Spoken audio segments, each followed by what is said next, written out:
하나님 말씀 모두 교리겠습니다. 베드로전서 2장 18절에서 25절 말씀입니다.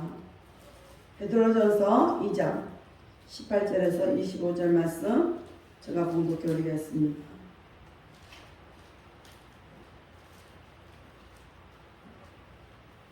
사람들아, 범사에 두려움으로 주인들에게 순복하되 선하고 간용하는 자들에게만 아니라 또한 까다로운 자들에게도 그리하라. 애매히 고난을 받아도 하나님을 생각함으로 슬픔을 참으며 이는 아름다우나 죄가 있어 매를 맞고 참으면 무슨 칭찬이 있으리요. 오직 선을 행함으로 고난을 받고 참으면 이는 하나님 앞에 아름다우니 이를 위하여 너희가 부르심을 입었으니 그리스도도 너희를 위하여 고난을 받으사 너희에게 본을 끼쳐 그 자취를 따라 오게 하려 하셨느니라. 저는 죄를 범치 아니하시고 그 입에 괴사도 없으시며 욕을 받으시되 대신 욕하지 아니하시고 고난을 받으시되 위협하지 아니하시고 오직 공의로 심판하시는 자에게 부탁하시며 친히 나무에 달려 그 몸으로 우리 죄를 담당하셨으니 이는 우리도 죄에 대하여 죽고 의에 대하여 살게 하려 하심이라. 저가 적직에 맞음으로 너희는 나음을 얻으나니 너희가 전에는 양과 같이 길을 잃었더니 이제는 너희 영혼의 목자와 감독 되신 이에게 돌아왔느니라. 아멘. 기도합니다. 할렐루야. 아버지 하나님 감사합니다. 아버지 하나님 함께하여 주옵소서. 종이 부족하고 연약하고 입술이 오더랄지라도 오늘 종이 입술을 들어 사용하여 주옵시고 종이 입술로 선포되는 모든 말씀이 저들에게는 하나님의 말씀으로 들려지게 하여 주옵소서. 오늘 또 깨닫는 은혜 주실 줄 믿사오며 예수 그리스도 이름으로 감사하며 기도하옵나이다. 아멘. 오직 예수님밖에 없습니다. 우리를 구원하실 분도 예수님 한 분밖에 없습니다. 주 예수의 평강이 여러분에게 임할지어다. 아멘. 베드로의 신앙 고백합니다. 예수님 당신은 그리스도시요 살아계신 하나님의 아들이십니다.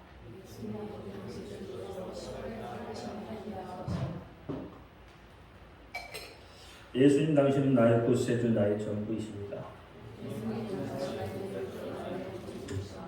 아멘. 오늘 제목은 채찍의 맞음으로. 채찍의 맞음. 잘못을 하고 매를 만든 것은 사실 억울할 게 없죠. 잘못을 해서 맷을 맞는데 억울합니까? 자기가 잘못해서 매 맞는 건 억울할 게 없는 거죠. 왜냐하면 그 잘못에 대한 대가를 지불하기 때문에 그래요. 그러나 오늘 본문에 보니까 애매히 그랬거든요. 애매히라는 것은 부당하게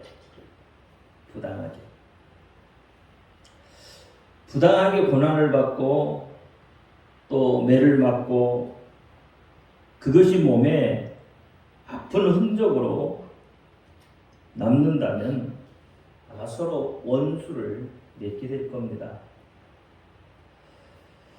그 흔적을 따라서 과거 속에서 아마 일을 가며 살아가게 되는 거죠.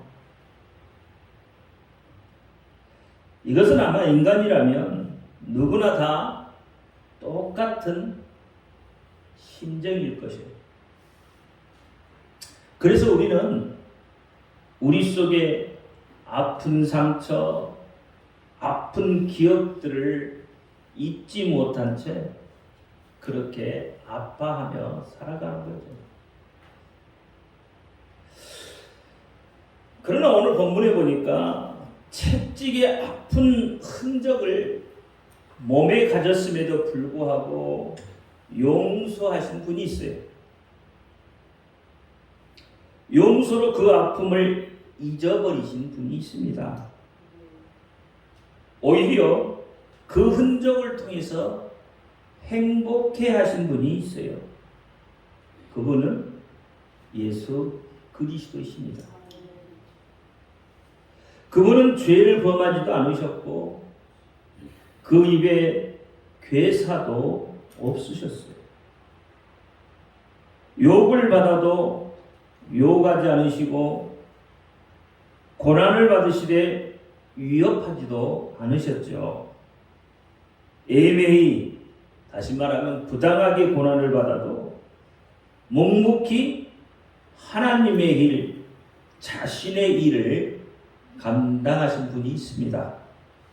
그분은 예수 그리스도이십니다. 다른 사람의 죄를 대신 짊어지시고 나무에 달려 죽으신 분이 있습니다. 채찍에 맞으시면서 자유를 외치신 분. 가난에서의 자유, 질병에서의 자유, 죽음의 권세에서의 자유, 죄에서의 자유를 외치신 분, 그분은 예수 그리스도이십니다.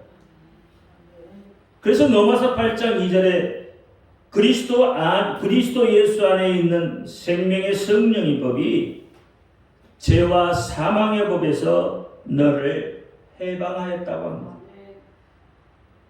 오늘 베드로전서 2장 24절에 친히 나무에 달려 그 몸으로 우리 죄를 담당하셨으니 이는 우리로 죄에 대해 죽고 의에 대하여 살게 하려 하십니다. 저가 채찍에 맞음으로 너희는 나음을 입었다라고 말합니다. 우리는 이 말씀을 통해서 예수님 그분은 우리의 상처를 낫게 하신다고 약속을 하고 계십니다. 저가 채찍에 맞음으로 너희는 나음을 얻었나니라고 하죠. 예수님께서 채찍에 맞으심으로 우리가 나음을 입었다고 말씀을 하고 있어요. 이 구약 성경이든 신약 성경이든 뭐냐면 예수님은 우리를 낫게 하시는 분이세요. 하나님은 우리를 치료하시는 분이세요. 이사야 30장 26절에 여호와께서 그 백성의 상처를 싸매시며 그들의 맞은 자리를 고치시는 날에는 달빛은 햇빛 같고 햇빛은 칠배가 되어 7날의 빛과 같다 하시오. 이것은 육신의 상처는 물론 마음의 상처까지도 더 나아가서 영적인 상처까지도 치료하신다고 말씀합니다. 시편 147편 3절에 상심한 자를 고치시며 저희 상처를 싸매시도다. 이것은 죄의 문제가 단번에 해결되어서 영혼의 평안을 얻게 된다는 영적인 의미를 포함하고 있습니다. 오늘 본문에서 이 채찍이라는 말은 모르페입니다. 모르페인데 이 말은 자국, 매질, 상처라는 의미를 담고 있어요. 즉 다시 말하면 채찍에 맞아 생긴 자국을 말하고 있다는 거예요. 단지 채찍을 이야기하고 있잖아요. 그 채찍을 맞음으로 인해서 생긴 그 상처라는 거예요. 그러니까 예수님께서 내가 채찍에 맞음으로 너희는 나음을 입었다고 말씀하시는 이유는 우리가 믿지 못하기 때문에 그렇습니다. 사람들은 보이지 않는 것을 잘 믿으려고 하지 않아요. 즉 보이는 팩트, 사실만을 믿으려고 한다 이 말이죠. 그래서 예수님께서는 자, 봐라. 너희를 낫게 하기 위해서 내가 채찍에 맞았다. 너희를 마귀로부터 벗어나게 하려고 내가 채찍에 맞았다. 이 흔적이 보이지 않냐? 이 흔적을 보고 좀 믿으라는 그런 말씀을 하고 있는 거죠. 요한복음 10장 38절에 보니까 내가 행하거든 나를 믿지 아니할지라도 그 일을 믿으라. 그리하면 너희가 아버지께서 내 안에 계시고 내가 아버지 안에 있음을 깨달아 알리라 했어요. 무슨 말씀이죠? 그 행한 일을 보고 깨달아 알라고 합니다. 다시 이야기하면 채찍맞은 흔적을 보고라도 믿으라는 것은 그가 하신 일을 보고 믿으라고 하신 것은 바로 믿음 없는 우리를 향한 예수님의 절규가 아니겠느냐는 거예요. 예수님은 하나님이시니까 절규하지 않을 것 같습니까? 하나님은 신이시니까 절규하지 않아요? 예수님을 이 땅에 보내신 그 하나님의 심정을 우리가 한 번이라도 좀 생각해 보자는 이야기. 여러분, 절규란 말은 있는 힘을 다하여서 절절하고 애타게 부르짖는 것을 절규라고 해요. 그러면 예수님께서 십자가에 못 박히실 때 엘리 엘리 라마 사박단이라고 말하시는 그 속에 예수님의 절규가 담겨 있지 않겠습니까? 예수님의 절절한 그 심정이 그 속에 담겨 있지 않았겠느냐. 채찍이 맞으면서도 내가 이 채찍에 맞으면 너희가 나음을 입겠다고 말하는 그 예수님의 절절함이 느껴지지 않느냐는 거예요. 예수님의 이 절절함이 느껴져야 여러분 하나님의 말씀이 믿어지는 거고, 이 예수님의 절절함이 내 가슴 속에 와 닿아야 병에서 치료받게 되는 거예요. 내가 너희를 낫게 하려고 이렇게 채찍에 맞았다. 이 채찍의 자국, 이 흔적이 보이지 않느냐? 그런데 너희는 왜 그렇게도 의심을 하고 있는 거죠? 사실 그렇잖아요. 예수님의 제자인 도마도 그랬습니다. 예수님께서 다시 살아나신다 하신 말씀을 믿지 못했잖아요. 마태복음 17장 22절 23절에 보니까 갈릴리에 몰릴 때에 예수님께서 제자들에게 이르시되 인자가 장차 사람들의 손에 넘겨와 죽임을 당하고 제3일에 살아나야 하리니 제자들이 심히 근심하더라 그랬어요. 그래서 부활하신 예수님께서 그 상처 자국에 손을 넣어보라고 하면서 믿음 없는 자가 되지 말고 믿음 있는 자가 되라고 도마에게 말씀하셨다 이 말입니다. 이 말씀을 들으면 좀 위로가 되시죠? 예수님의 제자도 그렇죠? 의심했는데 하물며 나 같은 사람이야 어떻게 의심하지 않아요? 좀 어떻게 위로가 되십니까? 도마의 그 일이 좀 위로가 되시느냐고요? 그런데요, 사도 바울은 갈라디아서 6장 17절에 이렇게 말합니다. 이후로 누구든지 나를 괴롭게 하지 말라. 내가 내 몸에 예수의 흔적을 지니고 있노라 라고 고백을 해요. 그럼 사도 바울이 지닌 예수의 흔적은 어떤 흔적이에요?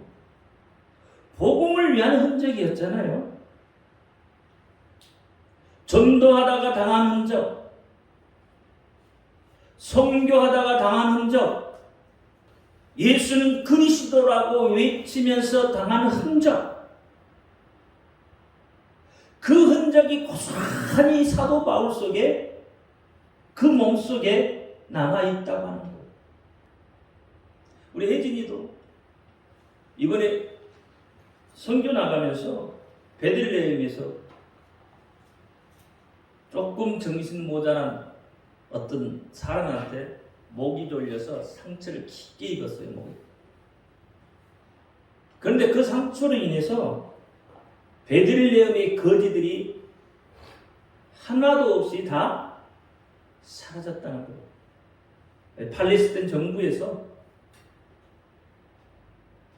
그렇게 만들었다. 혜진이를 통해서 그리스도의 상처. 복음을 전하다가 목을 졸리고 상처를 입었다는 것은 그게 그리스도의 상처예요. 그리스도의 흔적이에요.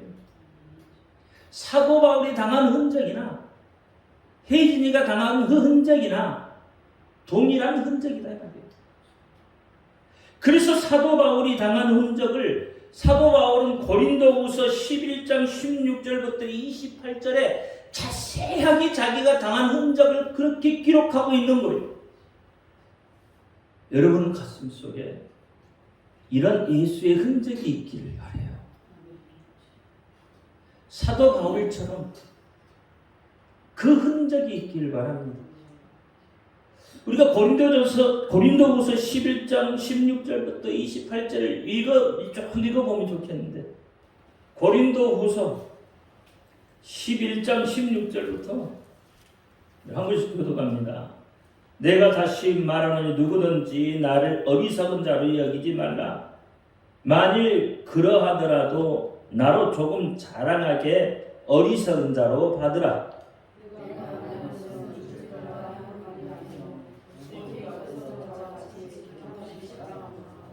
여러 사람이 육체를 따라 자랑하니 나도 자랑하겠노라.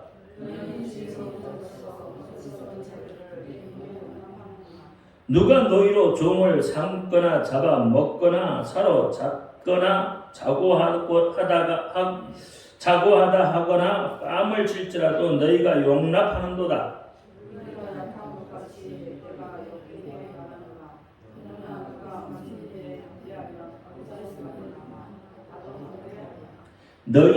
저희가 히브리인이냐 나도 그러하며 저희가 이스라엘인이냐 나도 그러하며 저희가 아브라함의 씨냐 나도 그러하며 저희가 그리스도의 이름이냐 정신없는 말을 하거니와 나도 더욱 그러노라.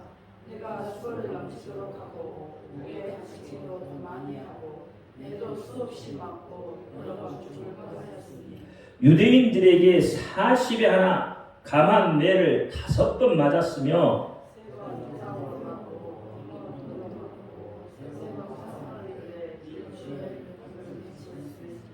여러 번 여행에 강의 위험과 강도의 위험과 동족의 위험과 이방인의 위험과 시내의 위험과 광야의 위험과 바다의 위험과 거짓 형제 중에 위험을 당하고 또 수고하며 애쓰고 여러 번 제재하고 힘들며 엉가르고 여러 번 먹고 잊고 헐벗었구나.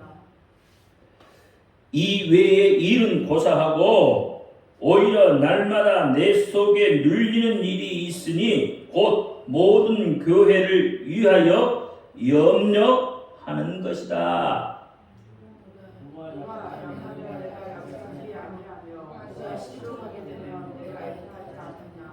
같이요. 내가 부득불 자랑할진대 나의 약한 것을 자랑하리라. 이 흔적을 가지면서도 뭘 했다고요? 교회를 위하여 염려하고 있다고 하는 거예요. 교회를 위해서 염려하는 거예요. 이게 그리스도의 흔적이에요. 사도 바울은 채찍에 맞았다는 것, 그 흔적을 지금 가지고 있어요. 수많은 위험을 당해도 그는 복음을 위해서, 예수 그리스도의 몸된 교회를 위해서 염려하고 있다는 거예요. 살았다가 죽으시고 부활하시고 승천하신 후에 오랜 세월이 흘러 믿지 못하게 될 때, 그럴 때 내가 채찍에 맞았던 그 흔적을 보고 너희가 믿으라고 말씀을 하고 있는 거예요. 여러분, 아무리 오랜 시간이 흘러도 내 몸에 박힌 그 흔적은 사실 지워지지 않습니다. 고로 예수님의 몸에 박힌 그 채찍의 흔적이, 우리의 죄를 대신 짊어진 그 흔적이 우리에게 나음으로 다가온다 이 말입니다. 도마의 경우는 불신앙이에요. 그렇다면 현재 우리 믿음은 어떻습니까? 하나님의 말씀이 진리로 믿어지십니까? 예수 그리스도께서 십자가에 못 박혀 죽으심이 우리의 죄 때문인 것을 믿어지냔 말입니다. 그래서 예수님께서 채찍에 맞으심으로 우리가 지금 나음을 얻었다는 이 사실이 여러분 믿어지시냐는 거죠. 그 말씀이 현재가 되어서 나에게도 역사하고 계심이 믿어지십니까? 구원의 은총이 지금 이 시간 우리에게 다가오고 있음이 느껴지시냐는 거죠. 하나님의 용서가 사랑으로 다가오십니까? 예수 그리스도의 생명이 내 속에 들어와 있음이 확신이 되시냐 말입니다. 확신이 되시냐 말입니다. 그렇다면 지금 이 시간 예수님께서 채찍에 맞으심으로 나는 나음을 입었다고 여러분 입술로 고백이 되어져야 합니다. 우리 한번 해볼까요? 예수님께서 채찍에 맞으심으로 나는 나음을 입었다. 따라 한번 해보시죠. 시작. 예수께서 채찍에 맞으심으로 나는 나음을 입었다. 나는 고침을 받았다. 여러분, 이 입술의 고백은 우리에게 무한한 능력이 되어서 다가오고 있는 겁니다. 다시 말씀드리면, 이 말씀을 역으로 이야기하면, 의심하면 절대 나음을 얻을 수 없다는 결과를 가져오는 거죠. 결국 그리스도인에게 나에게 그것이 무기력한 것으로 다가올 수밖에 없어요. 오늘날 여러분 환자들 한번 보세요. 어떻습니까? 어디 아프세요? 아유, 허리가 아파 죽겠어요. 아, 그러세요? 그럼 무슨 병에 걸리셨어요? 그러면 제가요, 허리 디스크래요. 허리에 디스크요. 디스크 때문에 허리가 아파요. 마치 자신의 이름이 디스크인 것처럼 그렇게 말해요. 그러나 이미 예수님께서 치료하셨다고 약속했습니다. 그 말씀이 현재도 효력을 발생하고 있으니까 병에 속지 말라고 말씀을 해요. 제가 왜 하나님의 말씀은 현재적이며 시방도 역사하고 살아있다고 계속 지금 강조를 하고 있는 이유를 아시겠어요? 제가 몇 주에 걸쳐서 하나님의 말씀은 살아있다. 하나님의 말씀은 현재적이다. 하나님의 말씀은 지금 역사하고 있다고 이야기하시는 그 말씀을 이해하고 하겠느냐 말이에요. 그런데도 우리는 지금도 역시 내 속에서는 하나님의 말씀이 살아있다고 믿어지지 않아요. 머리로는 이해가 되고 알겠는데 그 말씀이 가슴으로까지 내려와서 믿어지지 않는단 말이에요. 말하니까 목사님이 설교하니까 이해를 해요. 머리로 알기는 알겠는데 내가 경험하지 않았으니까, 경험해 보지 못했으니까 이게 가슴으로 내려와서 믿어져야 되는데 가슴으로 안 내려오는 거예요. 그러니까 이 말은 여기에서만 물어보면 예 그렇지요 그렇지요 예 맞아요 네 나았습니다 하는데 실제로는 아니요 하고 있다는 이야기예요. 이 속에서. 그러니까 어떻게 병 고침의 역사가 나타날 수가 없는 거죠.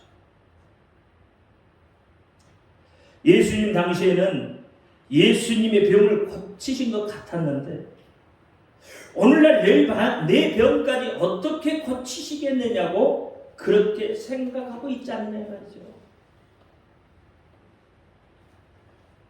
예수님 병이 고치셨다는 말씀을 여러분 성경에서 읽어보셨죠? 예수님이 병을 고치셨다는 말씀을 성경에서 읽어보셨어요? 많이 읽어보셨죠? 성경에서 많이 기록하고 있죠? 여러분 아멘 하셨잖아요. 자신 있게 대답하고 계시잖아요 지금? 그쵸?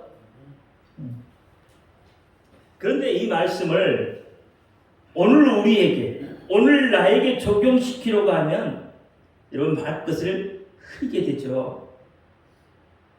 그렇죠?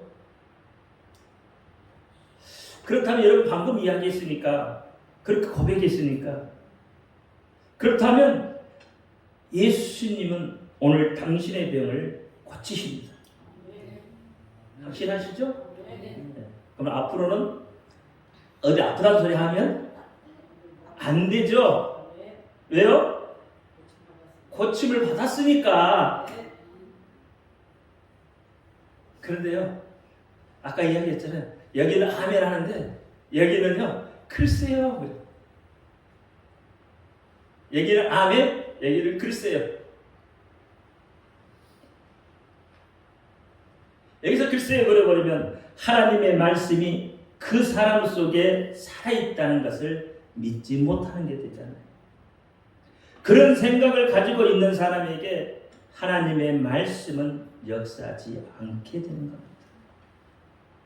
하나님의 말씀이 살아있음을 정말로 하나님의 말씀이 얼마만큼 살아서 역사하는가를 우리 삶 속에서 그대로 드러나 보여야 되는 것이 바로 우리 그리스도인의 믿음이다 이 말입니다. 하나님의 말씀이 우리 속에 들어왔는데도 역사하지 않는다면 어떻게 되겠어요? 환자들은 대개 보면 그래요. 예수님이 채찍에 맞으셨기 때문에 당신은 나았습니다. 이 말씀이 오늘도 살아서 이제 당신은 병자가 아닙니다.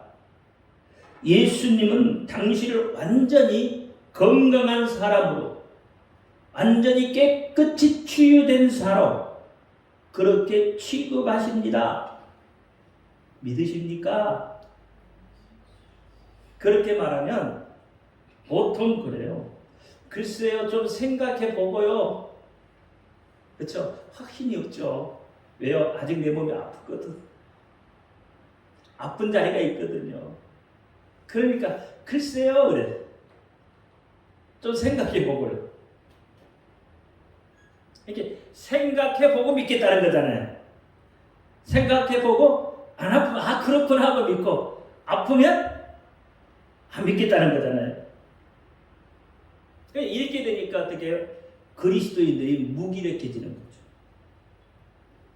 제가 여러분 질문 하나 합니다. 여러분 지금 당장 세상을 떠난다고 해도 여러분 감사할 수 있겠습니까?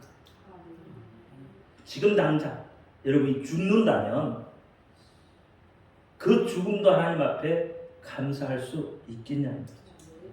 진짜죠? 여러분 아멘 하셨어요? 왜 제가 이 질문을 하냐면 하나님의 말씀이 여러분을 영생케 한다고 했으니까 바로 그것을 믿을 수 있겠느냐 이 말입니다. 그래서 그것을 믿는다고 한다면 그분을 낫게 된다는 말이에요. 그 말을 믿는 사람은 낫게 되어 있다 이 말이죠. 영생한다는 말씀을 믿는 자가 병을 고치셨다는 하나님의 말씀을, 예수 그리스도의 말씀을 믿지 못할 이유가 없잖아요. 오늘 당장 내가 생명이 끊어져도 그것을 내가 하나님 앞에 감사할 수 있는데 내 몸 아픈 것 가지고 어떻게 하나님 앞에 감사하지 않을 수 있냐 말이죠. 이해가 되십니까? 오늘 내가 죽어도 나는 영생할 수 있다는 거잖아요. 나는 살 수 있다는 거잖아요. 산다는 거잖아요. 우리는 그래서 죽어도 사는 거예요. 그러니까 예수님 말씀이 못 믿을 이유가 하나도 없어요. 치유했다면 치료된 거예요. 저도 이러잖아요. 그렇죠? 아픈 일을 해요. 네. 그래도 늘 선포합니다. 치료될 자다. 예수 이름으로 내가 너 치료될 자다. 영생한다는 말씀이 오늘도 역사하시니까 그의 병을 고친다는 말씀도 현재 그대로 역사한다 이 말입니다. 여러분 성령을 믿으시잖아요. 그렇잖아요. 근데 뭘 믿느냐는 거죠. 많은 사람들이 옛날에 예수님이 하셨다는 것을 믿지만 오늘날 지금 나를 통해서 한다는 것을 잘 안 믿어요. 이 말씀의 현재성을 안 믿는다 이 말이에요. 내가 혹시 몸이 약해지는 일이 있을 때에도 염려하지 말고 오히려 예수님께서 나를 건강하게 하리라는 그 약속의 말씀을 경험하시란 말입니다. 생각하면 그 살아있는 말씀이 그냥 내게 역사하게 되는 거예요. 우리는 약속하신 말씀에 대한 확신을 가지고 구할 것을 당당하게 구하고 또 그 약속이 이루어질 것을 믿어야 하는 거죠.